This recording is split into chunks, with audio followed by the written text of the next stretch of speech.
boys and girls, it's Mrs. Dietrich, and I am here for an art lesson. So one of my favorite hobbies to do is to paint rocks, and I like to paint rocks with my kids and when we go camping.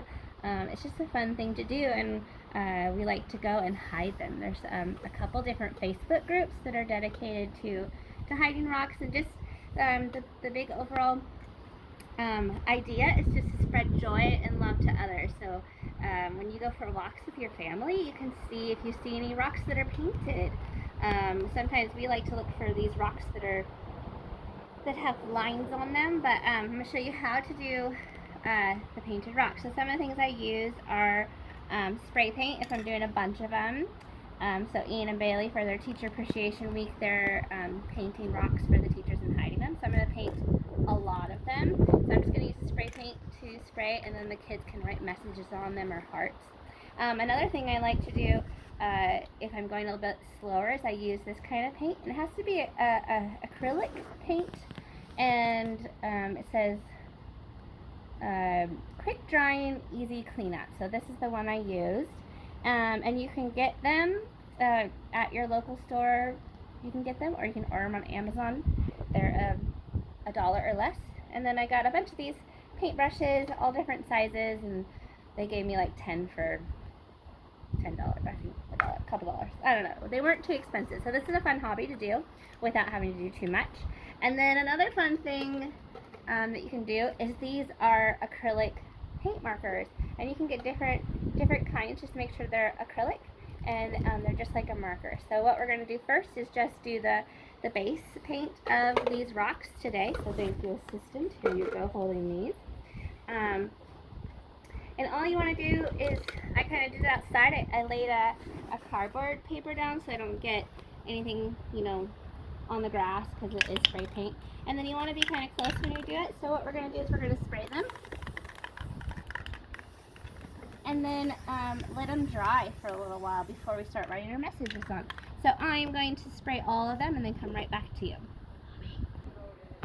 Alright, so as you can see, I've spray painted all of them and laid them out here to dry. It's kind of a nice windy day, so they're drying a little bit quicker. And then my kids actually got into the markers and they drew some of their own designs. So that's something that you could do. So I'm just going to take this one, and you're just going to get the marker, make sure you shake it up, and then you can just draw your picture right onto the rock.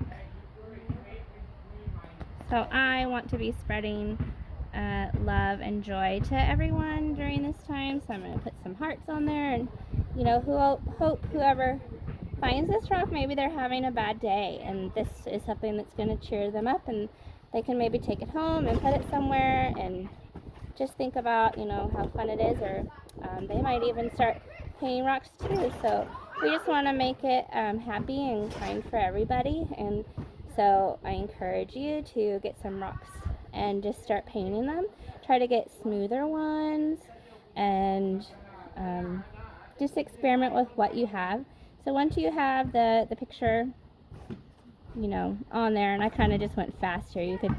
Some people take it and do it, over different days, or I like to go onto those how to draw videos, and I do the step-by-step, how to draw onto them. So once you have that and it's dried, you're going to want to use the gloss finish. So this is just, gloss means it's clear. And what it'll do is it'll seal it, because if you put these rocks out into nature, the rain and just the environment will deteriorate, and it won't last as long. So you're going to want to just take it and spray your finished rock. Just kind of slowly go over it, go all the way around it. And if you want it to last even longer, you can let this dry and then spray it again with some more coats on top of it. And then what my family likes to do is we put these all into a bag, and then we just go for a hike and we hide them. There's a couple rules that you could look up online, that you can't go to national parks, and because you can't take things out of national parks, and you can't hide them in there, but you can hide them in your local parks, and hide them around town, and join your local Facebook rock hiding groups. I know Kent has one, Renton has one, pretty much every town, city around here has one, and you can join them and see once you've hit it. It's really fun to wait and see, will someone, find it and post it, oh, I found this rock here, and you get all excited. But that's not the whole big purpose. The big purpose of painting rocks and hiding them is to bring love and joy to other people around us. And just remember, since it's COVID-19 time, to keep yourself clean, clean your rocks before you send them out. And any other recommendations? When I first started doing this, I used Sharpies, but then when I sprayed it onto the Sharpie, it made it all melt. So that's just one thing that I noticed. I just want you guys to have fun. I miss you all, and go Navigators, and I will see you guys later on the next video that I make. Bye!